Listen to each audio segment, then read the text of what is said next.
Hello students, welcome to my पाठशाला।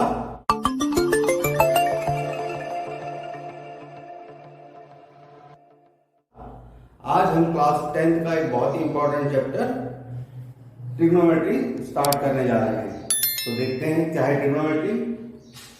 Word trigonometry Greek language से लिया हुआ है। ग्रीक लैंग्वेज का ये वर्ड है जिसका मतलब होता है ट्राइंगल की तीनों साइड्स का मेजर। आपने अलग अलग ट्राइंगल पढ़े हैं, लेकिन ये जो हमारी ट्रिग्नोमेट्री यूज होती है किस पर यूज होती है? केवल राइट एंगल ट्राइंगल पर यूज होती है। राइट एंगल ट्राइंगल मतलब ऐसा एंगल, ऐसा ट्राइंगल जिसका एक एंगल कितने डिग्री का होगा? 90 डिग्री का। इसको आप क्या बोलेंगे? Right angle triangle. अब अगर यहाँ पर राइट एंगल ट्राइंगल में कोई एंगल में किसी एंगल की बात करो, कोई एंगल थीटा है, थीटा के फॉर्म में है, तो इसके सामने की साइड को हम कहते हैं परपेंडिकुलर। क्या बोलेंगे? परपेंडिकुलर। और नीचे वाली साइड को आप कहते हैं बेस, और जो ये तिरछी वाली साइड की कहते हैं इसको कहते हैं हाइपोटेनस। ये होती है हमारी हाइपोटेनस। तो ये हुआ हमारा ट्राइंगल। कौन सा ट्राइंगल? Right angle triangle. अब अगर इसको मैं नाम दे देता हूं ए, बी और सी। अब आप देख रहे हैं कि अभी हम किस एंगल को लेकर चल रहे हैं? यहां पर एंगल राइट बी जो है राइट एंगल है, और एंगल सी के लिए जब हम बात करेंगे तो ए बी किसका काम करेगी? परपेंडिकुलर का। बी सी किसका काम करेगी? बेस का। और ए सी किसका काम करेगा? हाइपोटेनस का। लेकिन क्या होता है, अगर मैं ए के बारे में बात करते हैं तो ए के सामने की साइड मतलब अपोजिट साइड जो एंगल ए के सामने होगी कौन सी होगी? बी सी होगी। ये किसका काम करेगी? परपेंडिकुलर का। ए बी करेगी बेस का, और ए सी हमेशा हमारी क्या होगी? हाइपोटेनस होगी। अब इसमें कुछ रेशियोज होते हैं, ट्रिग्नोमेट्रिक रेशियोज होते हैं। कौन कौन से होते हैं? ये होता है साइन थीटा, कॉस होता है और टेन होता है।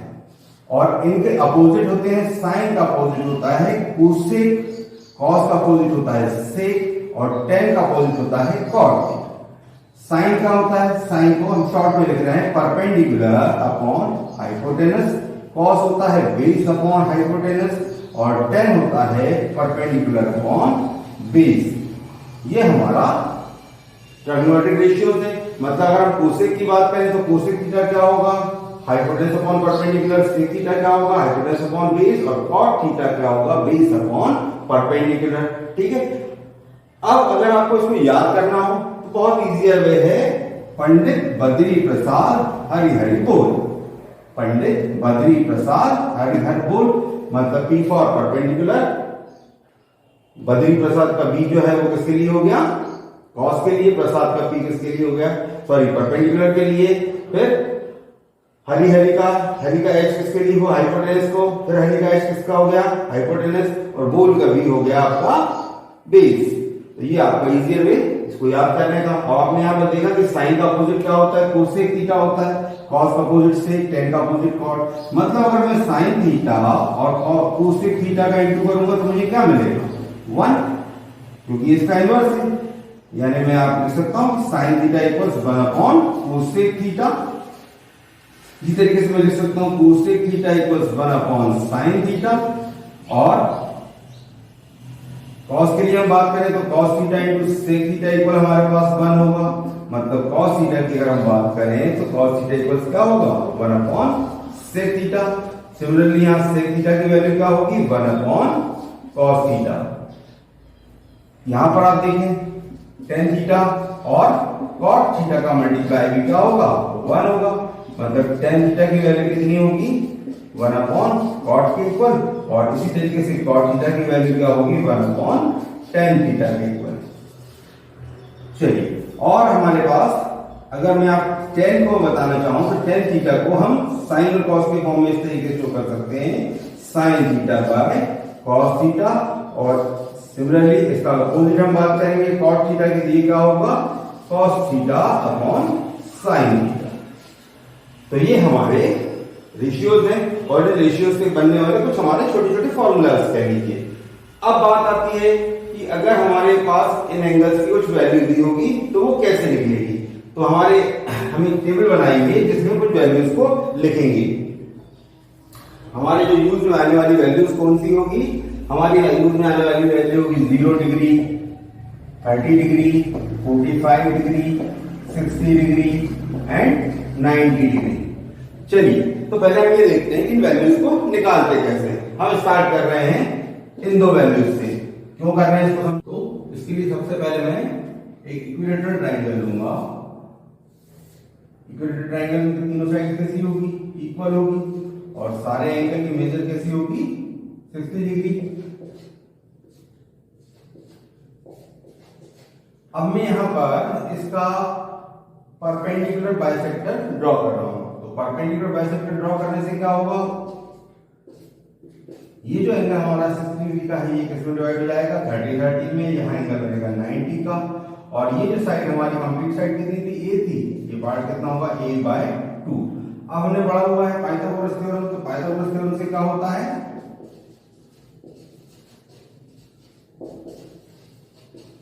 पाइथागोरस थ्योरम हमारी कहती है h² = p² + b²।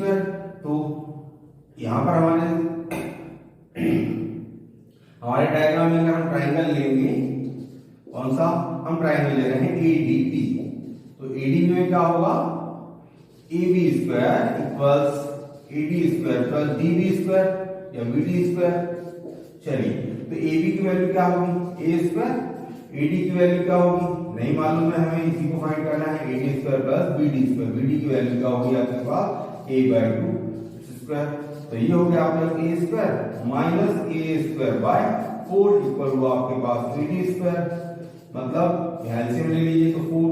ये हुआ आपके पास 4a² - a²/4 = AD²। यानी AD² की वैल्यू आपके पास क्या होगी?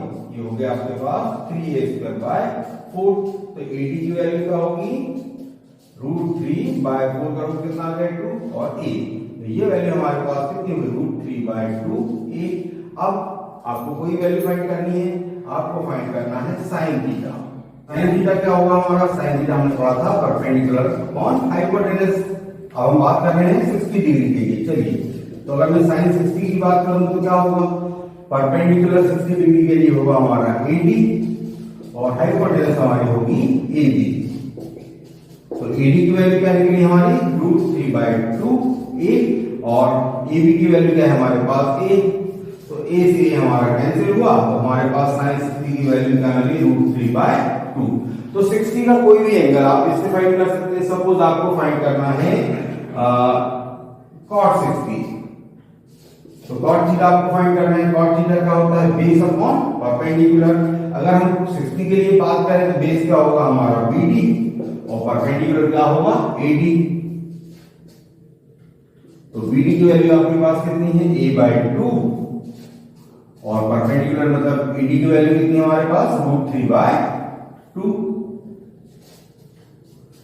चलिए, तो इसे मैं लिख सकता हूं a/2 × 2/√3a।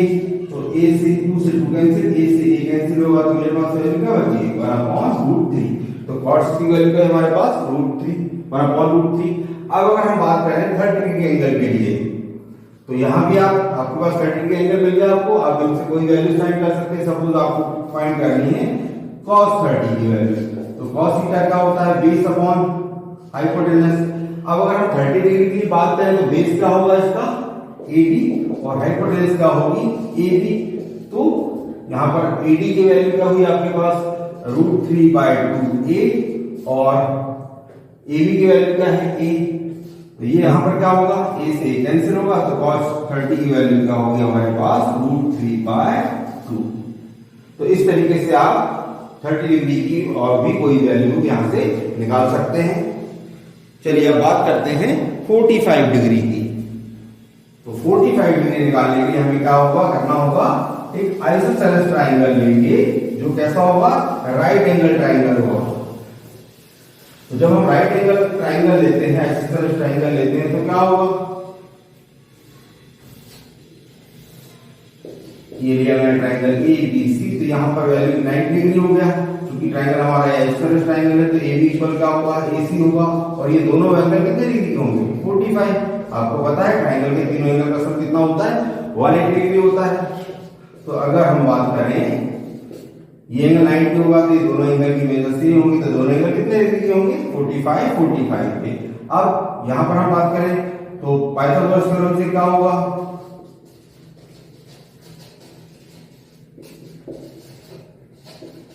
पाइथागोरस थ्योरम से होगा BC का स्क्वायर इक्वल्स क्या होगा? AB square plus AC square. चलिए, तो BC स्क्वायर की वैल्यू क्या होगी? A square plus A square means BC square equals हो गया 2A स्क्वायर। तो BC की वैल्यू क्या होगी? BC इक्वल्स हो गया √2A। तो ये वैल्यू आपके पास आई √2A। अब आप कोई वैल्यू निकाल लीजिए। अब आपको निकालनी है सपोज कोसेक 45 की वैल्यू। तो कोसेक 45 क्या होगा? कोसेक 45 होगा कोसेक थीटा क्या होता है हमारा? Hypotenuse upon perpendicular. 45 डिग्री के लिए हाइपोटेनस क्या होगा? हाइपोटेनस क्या होगी? BC और परपेंडिकुलर हमारे पास हो गया AB। तो BC की वैल्यू आप देख रहे हैं कितनी है हमारे पास? √2A। और AB की वैल्यू क्या है? A। तो A से कैंसिल हुआ, तो कोसेक 45 की वैल्यू क्या बची हमारे पास? √2। तो इस तरीके से 45 डिग्री की कोई भी वैल्यू आप इस डायग्राम से निकाल सकते हैं। तो ये हमने वैल्यू सीखी 30 डिग्री, 60 डिग्री, 45 होंगे। अब हम बात करते हैं हमारे बचे हुए दो इंपॉर्टेंट एंगल 0 डिग्री और 90 डिग्री की, कि इनकी मेजर कैसे निकालते हैं।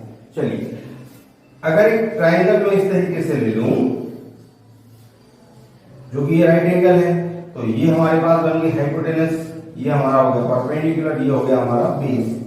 अब एक ऐसी कंडीशन आप इमेजिन करिए कि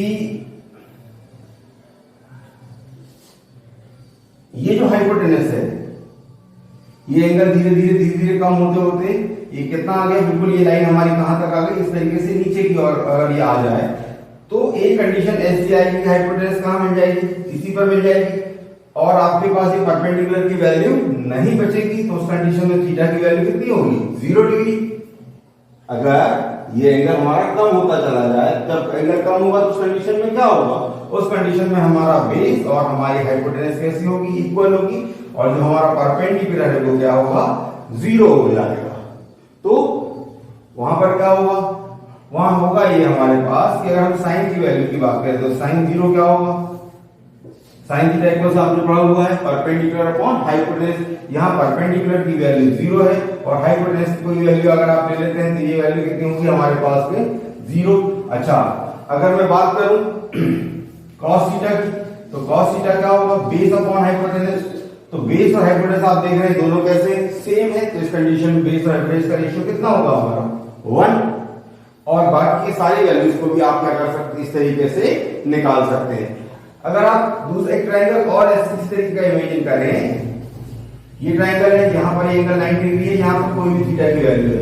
अब अगर ये थीटा धीरे धीरे कम होते होते एक कंडीशन ऐसी आएगी कि थीटा कहाँ आ जाएगा? बिल्कुल इस जगह पर। मतलब आपकी थीटा की वैल्यू कितनी हो जाएगी? 90 डिग्री। थीटा की वैल्यू 90 होगी तो आप देख रहे हैं कि उस कंडीशन में हमारा परपेंडिकुलर और हमारी हाइपोटेनस दोनों कैसी होगी? सेम होगी, और बेस कैसा होगा? 0 होगा।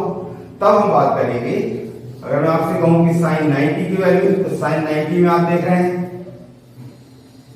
क्या होता है? Sign theta equals perpendicular upon hypotenuse. तो दोनों का रेशियो कैसा है? सेम है, तो यहां पर क्या आएगा?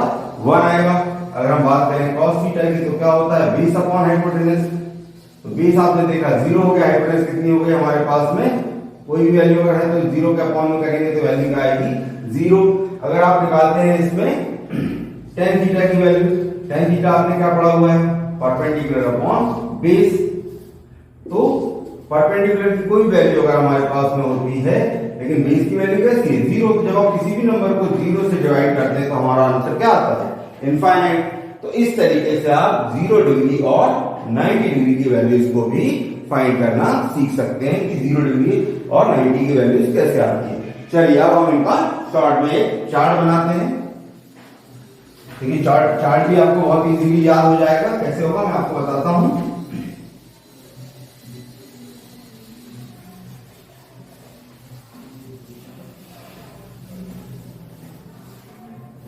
मैं यहां लिख देता हूं, ये theta sine cos tan cosec, sec and cot. अब यहां पर जो हमारी वैल्यूज होगी वो किसके लिए होगी? 0 डिग्री में हमने देखा, 30 डिग्री देखा, 45 डिग्री देखा, 60 डिग्री देखा और 90 डिग्री देखा। चलिए, तो जब आप इनको चार्ट सॉल्व करेंगे तो आपको दिखाई देगा कि sin 0 की वैल्यू कितनी होती है? 0, sin 30 की 1/2, sin 45 की वैल्यू निकलेगी 1/√2, sin 60 की √3/2, sin 90 की वैल्यू 1। अब आपको cos की वैल्यू देखना है तो आप क्या करेंगे? इन वैल्यूज को यहां से लिखना चालू करें। पहले 1√3/2, 1/√2, 1/2 एंड 0। tan की वैल्यू निकालना है, sin की वैल्यू को cos की वैल्यू से डिवाइड कर दीजिए। 0 कौन से डिवाइड करेंगे? 0, 1/2 को √3/2 से डिवाइड करेंगे तो 1/√3, ये पूरा कैंसिल हुआ, बचा 1, यहाँ 2 से 2 कैंसिल हुआ, बचा √3 और 1 को 0 से डिवाइड करेंगे क्या आएगा? इन्फिनिटी। अब कोसेक निकालना है, sin की वैल्यू का इनवर्स कर दीजिए, मतलब इसको 0/1 ये 1/0 समझ लीजिए, क्या बनेगा? इन्फिनिटी। ये बनेगा आपका 2, ये बनेगा √2, ये बनेगा 2/√3 और ये बना 1। इन वैल्यूज को यहां लाकर रख दीजिए, बन गया आपका सेक थीटा 1, 2/√3, √2, 2 एंड इन्फिनिटी। और जो आपने tan की वैल्यू निकाली थी वो यहां से लिखना शुरू कर दीजिए। ये हो गया आपका इन्फिनिटी, √3, 1/√3 एंड सॉरी यहां पर आपका है 1, यहां 1/√3 एंड 0। आपका चार्ट कंप्लीट। तो बहुत ही आसान चार्ट है, इस तरीके से आपको इसे तैयार करना है। चार्ट आप इसका स्क्रीनशॉट ले लीजिए।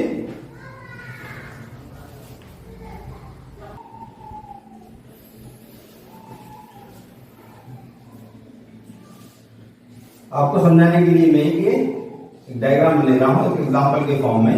एक ट्राइंगल हम ले लेते हैं ABC और इसमें यहां थीटा हमारे पास कितना होगा? 30 डिग्री, यहां पे कितना होगा? 60 डिग्री और ये हो गया हमारे पास 90।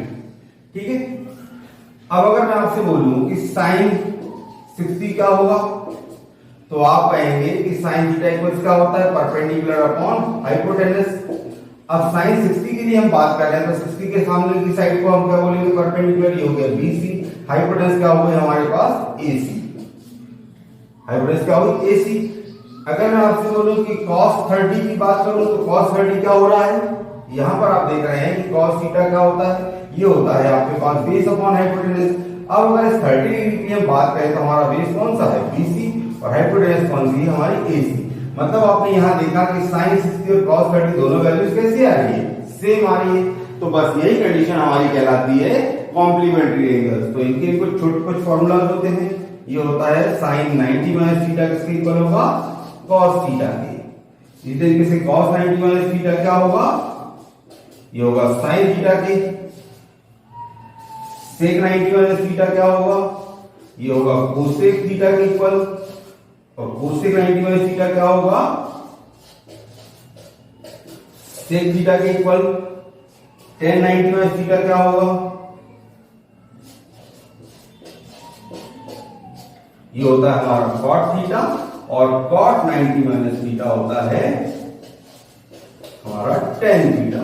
तो ये कुछ और आपके पास फॉर्मूला तैयार हो गए, इनका भी स्क्रीनशॉट ले लीजिए। चलिए अब हम इसमें देखते हैं कुछ आइडेंटिटीज बनती है वो किस तरीके से बनती है। अगर मैं ट्राइंगल ले लूं, राइट एंगल ट्राइंगल ले लूं A, B और C, जो कि B पे कैसा है? राइट एंगल है। अब इस कंडीशन में आप देखें ये हो गया हमारे पास, चलिए किसी भी एंगल के हम यहाँ पे थीटा के लिए मान लेते हैं, ये परपेंडिकुलर हो गया, ये हमारा बेस हो गया, ये हमारी हाइपोटेनस हो गई। अब हम बात करते हैं, मतलब अगर हम पाइथागोरस थ्योरम का यूज करेंगे तो यहां पर क्या होगा? AC square equals AB square plus BC square. ये हमारी पाइथागोरस थ्योरम। अब आप इसे करते हैं, पूरे इक्वेशन को डिवाइड कर दीजिए AC स्क्वायर से। तो उस कंडीशन में क्या बनेगा? AC square by AC square equals AB square by AC square equals BC plus BC square by AC square. अब देखिए AC square divide by AC square क्या बना? 1। ए बी क्या हुआ हमारे पास में, A B upon A C. A B हमारे पास में है क्या, परपेंडिकुलर, ए सी क्या है हमारे पास में, हाइपोटेनस। तो A B upon A C it's square plus B C upon A C it's square. तो ये हुआ 1 equals A B upon A C हमारा हो गया, ए बी मतलब परपेंडिकुलर, ए सी हो गया हाइपोटेनस। तो परपेंडिकुलर और हाइपोटेनस क्या होता है, साइन स्क्वायर साइन थीटा। तो ये हो गया साइन स्क्वायर थीटा। ऐसे ही बीसी अपॉन एसी, बीसी हुआ आपका बेस, एसी हुआ आपके पास हाइपोटेनस। तो बेस अपॉन हाइपोटेनस कहां आती है, कॉस में। तो ये बन गया आपके पास कॉस स्क्वायर थीटा। तो ये है आपकी पहली identity, sign square theta plus cos square theta equal 1। यहां मैंने किससे डिवाइड किया था, एसी स्क्वायर से। अगर मैं इसे डिवाइड कर दूं बाय ए बी स्क्वायर तो क्या होगा, ये होगा हमारे पास A C square by A B square equals A B square by A B square plus B C square by A B square. तो ये तो कैंसिल हो गया आपके पास, सॉरी ये बचा आपके पास, ये आपके पास बचा A C square by A B square. मतलब इसे आप लिख सकते हैं A C upon A B का स्क्वायर। यहां आपके पास बचा 1 plus B C upon A B it's square. अब देखिए ए सी क्या है हमारे क्वेश्चन में, सॉरी हमारे ट्रिग्नोमेट्री में, ए सी यहां पर काम कर रहा है हाइपोटेनस का और ए बी किसका काम कर रहा है, परपेंडिकुलर का। हाइपोटेनस अपॉन परपेंडिकुलर क्या होता है, ये होता है कोसेक थीटा। तो ये हो गया cosec square theta 1 plus BC क्या होता है, बीसी हमारा है बेस, ए बी हमारा है परपेंडिकुलर। अब बेस अपॉन परपेंडिकुलर कहां होता है, कॉट में। तो हो गया cosec square theta equals 1 plus cot square theta. ये हुई आपकी सेकंड आइडेंटिटी, ये आपकी फर्स्ट आइडेंटिटी थी। और इसी तरीके से हमने जैसे पहले हमने किससे डिवाइड किया था, यहाँ पर A C square, second time A B square से। अब मैं यहाँ डिवाइड कर रहा हूं बी सी स्क्वायर से।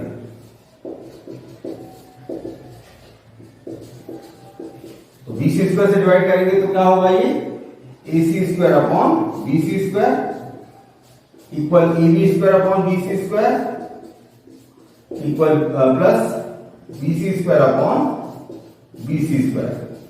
तो ये हुआ आपके पास A C upon B C it's square equal A B upon B C it's square plus 1। अब ए सी अपॉन बी सी क्या होता है, ए सी हमारे पास में है हाइपोटेनस, बी सी हमारे पास में है बेस। हाइपोटेनस अपॉन बेस किसमें आता है, ये आता है हमारा सेक थीटा में। तो ये बनेगा सेक स्क्वायर थीटा इक्वल, यहां पर क्या बना आपके पास में, A B upon B C. A B हमारे पास है परपेंडिकुलर, बी सी हमारे पास में है बेस। तो परपेंडिकुलर बेस क्या होता है, tan थीटा। तो ये बना sec square theta equal tan square theta plus 1। ये हमारी हो गई तीसरी आइडेंटिटी।